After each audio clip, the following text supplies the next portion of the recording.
গোটা বিশ্ব বুঝতে পারছে ডোনাল্ড ট্রাম্প তিনি বিবেকানন্দ মুন্ডান বলেও তিনি বুঝতে পারছেন যে ভারতকে এভাবে চটানো যায় না। রাশিয়া বুঝতে পারছে, চীন বুঝতে পারছে, এর আগে ইসরায়েল সহ গোটা বিশ্বের দেশ বুঝছে, পাকিস্তান বুঝতে পারছে।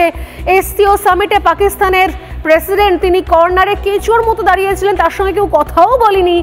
সেই দৃশ্য নেট মাধ্যমে ভাইরাল হয়ে গিয়েছে। শুধুমাত্র একজন বুঝছেন না, নিজের দেশ, নিজের মাতৃভূমি, সেখানকার অঙ্গরাজ্য পশ্চিমবঙ্গ, সে দেশের এক বাঙালি, ভারতীয় বাঙালি একজন মুখ্যমন্ত্রী, তিনি ক্রমাগত এগুলোকে না দেখে নিজের দেশকে অপমান করছেন। মারাত্মক কথা বলেছেন গতকাল মমতা বন্দ্যোপাধ্যায়, যা দেশের বদনাম, দেশের সেনার বদনাম, প্রধানমন্ত্রীর চেয়ারের বদনাম।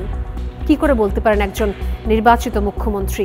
রাশিয়ার পায়ে পড়ছে, কখনো চায়নার পায়ে পড়ছে, কখনো আমেরিকার পায়ে পড়ছে, কখনো ইসরায়েলের পায়ে পড়ছে, কখনো চীনের পায়ে পড়ছে, সবার পায়ে পড়ছে।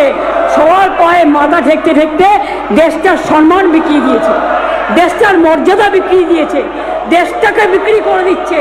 বৈচিত্র্যের মধ্যে ঐক্য, ইউনিটি ইন ডাইভার্সিটি, যেটা ছিল আমাদের স্বাধীনতা সংগ্রামের অন্যতম উদ্দেশ্য, সেই ইউনিটি ইন ডাইভার্সিটিকে তারা আজকে পর্যুদস্ত করেছে।